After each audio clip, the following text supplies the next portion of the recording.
Should someone who is losing their vision get blind training even though they still have quite a bit of remaining vision? Well, I'm going to share my thoughts about that.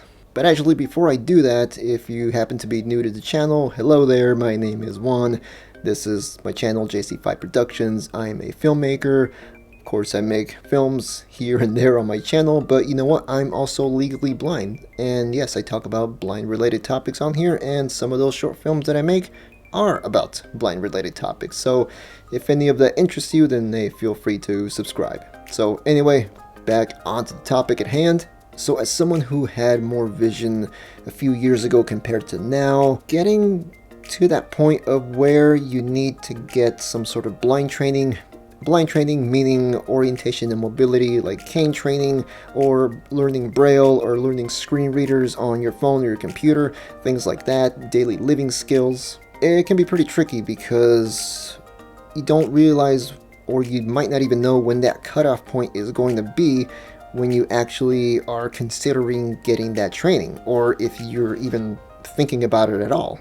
And there's also folks who are losing their vision who have the mindset of not wanting to learn any sort of blind training until they absolutely have to, aka they're totally blind, or just they don't have any usable vision anymore, so they have no choice but to take that training. But I have some thoughts about that. But you know what, I'm not going to be here saying that what I think is right and everyone else is wrong, because you know what, these are just my thoughts and I'm just basing this on my own experience. Everyone has different experiences, and if you disagree, then hey, feel free to leave it in the comments and let me know what your thoughts are on this. So like I said, as someone who is losing their sight over time, it can be really a challenge to know, like I said, when that cutoff point to get training is, because you know what, us humans, we adapt pretty well, especially when it comes to gradual vision loss. A lot of times we might not even know that we're going through a drastic amount of vision loss because we just get used to it, and we get so used to it to the point where we might not even notice that there's much vision loss at all. I think only years later, when we see something that a few years ago looked a lot more in focus and a lot more clear, I think that's when we really noticed that there was or has been a drastic change. Even so, even after that, there's still folks who might say that they still don't need any training as a blind person because they still don't consider themselves being that, or even being legally blind at all. There's this mental barrier that a lot of us think that real blind people, they don't see anything at all, that they do this, they do that, and I'm not a blind person because I still have remaining vision, or I don't like the way a computer talks back to me because it sounds annoying, or just, you know, I just don't want to stand out because I'm using a cane. So there's a whole bunch of factors just that feed into this mindset of, I don't really want to take training, so why should I? Look, I get it. Having a robotic voice reading everything back to you that's on your computer or your phone at first can be strange.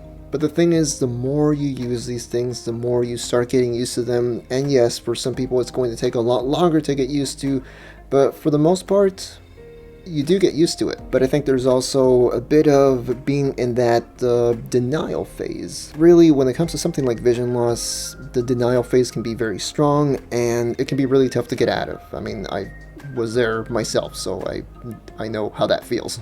But the thing is, if you ask me, I think it's a good idea to learn those skills, and even if you never completely lose all your vision, but you're still legally blind, I still think it's a good thing to learn those skills because, well, let me give you a few examples. I mean, from my experience, when going to the eye doctor, I always get my eyes dilated. I know not of any eye doctor appointments where my eyes are not dilated, so yeah, it's a given. So for me, a couple of times I've gone by myself, and when I had to make my way back home, I had to, call a lift, order a lift, and just take care of things like that. But the fact that I know how to use my phone with a screen reader, I mean, I even use it with the screen curtain, and if you don't know what that is, a screen curtain is basically just a feature that blackens out your screen, and you can still use your phone. The fact that I can do that, I can call up a ride just like that, and not even having to look at my phone, I just feel safe and confident that I'm able to just perform this task or many other tasks through my phone because I have those skills already,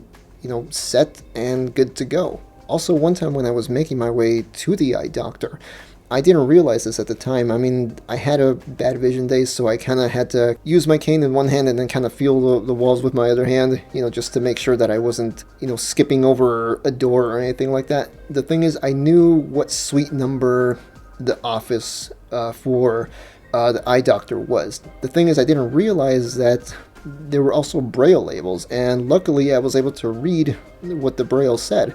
It was suite number blah blah blah, and I was like, oh cool, I didn't even know that there was Braille here in the first place. I'm not the greatest Braille reader, just letting you know, but the thing is, if I'm ever in a situation where, like in an elevator, I know it has Braille signs, I know it has Braille labeling, so I'm able to just, I don't have to lean in close or do anything like that, especially if it's a dark elevator. So I can just feel for the Braille and just know what floor I have to go to. And if my eyes are really, really tired, I mean, I don't really use my eyes too often when I have to use the computer, but sometimes I do. But if there's a real long article that I have to read, instead I just use the screen reader instead and just let it do the reading for me, and it reads a heck of a lot faster than I can with my eyes in big print and things like that. So those are just a few examples of how I use the training that I know to just get by with things as a legally blind person. If you're someone who's losing their vision, then you probably know that you're going to have some bad vision days or bad eye days where you see things they're a little more blurry or just less detailed than your good days, or sometimes you're just straining your eyes so much that, in a matter of hours or, even less, you're getting migraines, and it's just difficult to go through the rest of the day because now you have to deal with migraines. So this is where knowing how to use a screen reader, reading a little bit of Braille or a lot of Braille, just using your cane, things like that, I think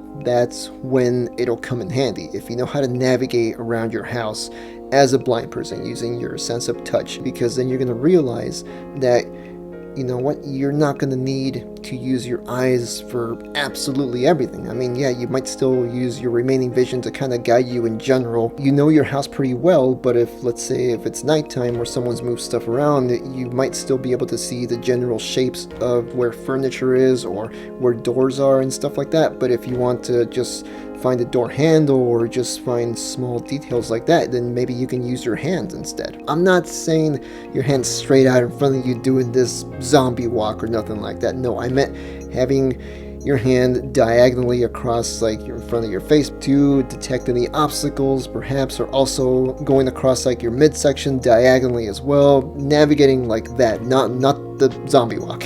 Now, there's folks who, like I said, who don't want to learn these skills until they have absolutely no choice. But the thing is, the reason why I'm personally against that is because when you go through vision loss, it can be a very drastic and even traumatic thing, especially if you lose your vision quickly.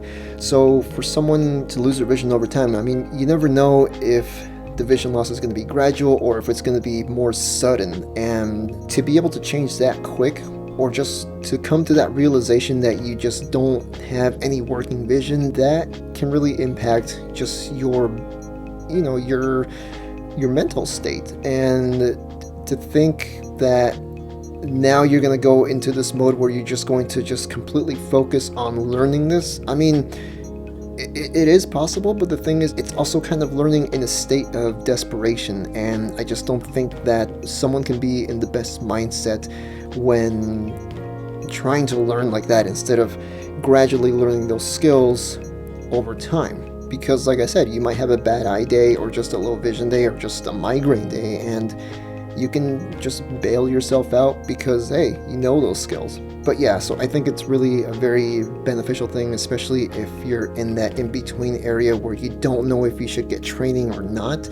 So I definitely recommend just considering it, because it might come in very handy in the future, especially if you know that your vision loss is progressive. So those are just my thoughts, but let me know what you think. I mean, there's going to be quite a few opinions on this, but I just think it's more beneficial if you know those skills ahead of time. Even if you just know a decent amount of those skills, it's not going to be too drastic of a change. You're not going to be in the state of too much desperation trying to learn everything else, because you have a foundation already. So the learning curve is going to be a lot less, or just, it's going to be less than if you didn't know anything at all. So those are just my thoughts, but yeah, let me know what you think, and I will talk to you folks in the next video, whenever that will be, but I will see you folks next time. All right, take care. Bye.